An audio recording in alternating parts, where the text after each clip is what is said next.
আসসালামু আলাইকুম ওয়া রাহমাতুল্লাহি ওয়া বারাকাতুহু। আল্লাহু আকবার, আল্লাহু আকবার, লা ইলাহা ইল্লাল্লাহু, আল্লাহু আকবার, আল্লাহু আকবার, ওয়ালিল্লাহিল হামদ। পবিত্র ঈদুল আজহা উপলক্ষে আমি দেশ ও প্রবাসে অবস্থানরত প্রিয় ছাত্র সমাজ, সম্মানিত দেশবাসী এবং প্রিয় দ্বীনী ভাই বোনদের জানাচ্ছি আন্তরিক শুভেচ্ছা ও ঈদ মোবারক। তাকাব্বালাল্লাহু মিন্না ওয়া মিনকুম। আল্লাহর দরবারে মস্তক অবনত চিত্তে লাখো কোটি সালাম ও সিজদা, যিনি আমাদের দীর্ঘ একটি বছর পর আবারও এই পবিত্র ঈদুল আজহা উদযাপনের তৌফিক দান করেছেন। ঈদুল আজহা মুসলিম জাতির পিতা হযরত ইব্রাহিম আলাইহিস সালাতু ওয়াস সালাম এবং তার শিশুপুত্র হযরত ইসমাইল আলাইহিস সালাতু ওয়াস সালামের মহান আত্মত্যাগ ও চরম আনুগত্যের এক অবিস্মরণীয় ইতিহাস পুনরুজ্জীবন করার বার্তা নিয়ে হাজির হয়। কোরবানি শুধুমাত্র একটি আনুষ্ঠানিকতা বা পশু জবেহ করার নাম নয়, এটি মহামনিব আল্লাহ রাব্বুল আলামিনের সন্তুষ্টির লক্ষ্যে বান্দার নিজের সবচেয়ে প্রিয় বস্তুকে উৎসর্গ করার এক অনন্য পরীক্ষা। পবিত্র কোরআনে সূরা হজের 37 নম্বর আয়াতে মহান আল্লাহ রাব্বুল আলামিন স্পষ্টভাবে ঘোষণা করেছেন,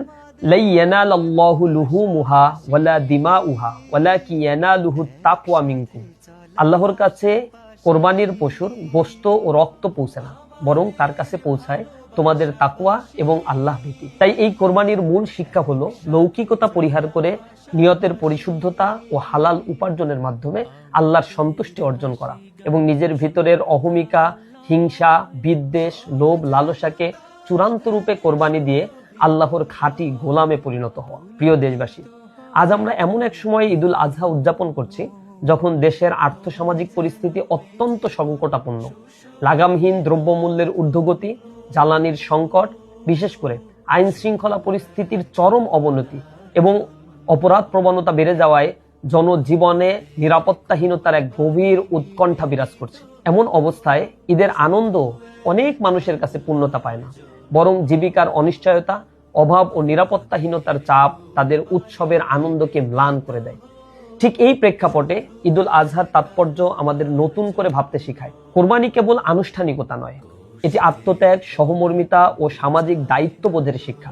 কোরবানি আমাদের দুঃখী ও ক্ষুধার্ত মানুষের পাশে দাঁড়াতে এবং পারস্পরিক আনন্দ ভাগাভাগি করতে শেখায়। আসুন এবার ঈদের আনন্দ কেবল নিজের পরিবারের মধ্যে সীমাবদ্ধ না রেখে আমাদের চারপাশের দরিদ্র, সুবিধাবঞ্চিত ও অসহায় প্রতিবেশীদের খোঁজ নেই। সামর্থ্যবানেরা তাদের সহযোগিতায় এগিয়ে আসে, যেন সমাজের কোনো একটি মানুষও এই খুশির দিনে অনাহারে না থাকে। প্রিয় ছাত্র সমাজ, আমরা গভীর শ্রদ্ধার সাথে স্মরণ করছি সেই সব বীর শহীদদের, যারা একটি সাম্য, মানবিক মর্যাদা, ন্যায় বিচার ও বৈষম্যহীন বাংলাদেশ গঠনের স্বপ্নে নিজেদের জীবনকে উৎসর্গ করেছে। আমরা মহান আল্লাহ রাব্বুল আলামিনের কাছে দোয়া করি, তিনি যেন তাদের শাহাদাতকে কবুল করেন। এই আনন্দের দিনে শহীদ পরিবার, আহত ও পঙ্গুত্ব বরণকারী গাজী ভাই বোনদের পাশে দাঁড়ানো, ঈদের আনন্দ ভাগাভাগি করা এবং ঈদে এই শহীদদের কবর জিয়ারত করা আমাদের অন্যতম নৈতিক দায়িত্ব। আসুন আমরা শহীদদের স্বপ্নের বৈষম্যহীন, ন্যায় ভিত্তিক, মানবিক ও মর্যাদা সম্পন্ন বাংলাদেশ গঠনে যার যার অবস্থান থেকে দায়িত্বশীল ভূমিকা পালন করি।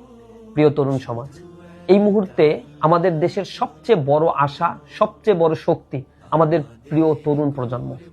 তোমরাই এই দেশের সাহস, সম্ভাবনা ও আগামীর আলোর দিশা। 24-এর রক্তাক্ত অভিজ্ঞতা আমাদের দেখিয়েছে, তরুণরা জেগে উঠলে অন্যায় টিকে না, জুলুম স্থায়ী হয় না, হতাশার অন্ধকার ভেদ করে নতুন ভোরের সূচনা হয়। কোরবানির মহান শিক্ষা আমাদের মনে করিয়ে দেয়, বড় কিছু অর্জন করতে হলে ত্যাগ, ধৈর্য, বিনয় ও আত্মনিবেদন প্রয়োজন।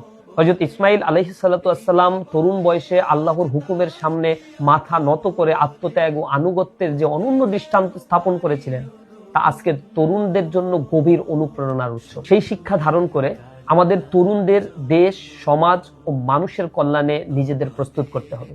পরিশেষে মহান আল্লাহ রাব্বুল আলামিন আমাদের সকলের কোরবানি, ত্যাগ ও ইবাদত কবুল করুন।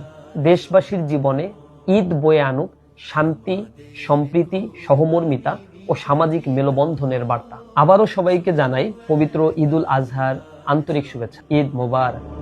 আমাদের কুরবানি নিবেদিত হোক শুধু এক আল্লাহর জন্য।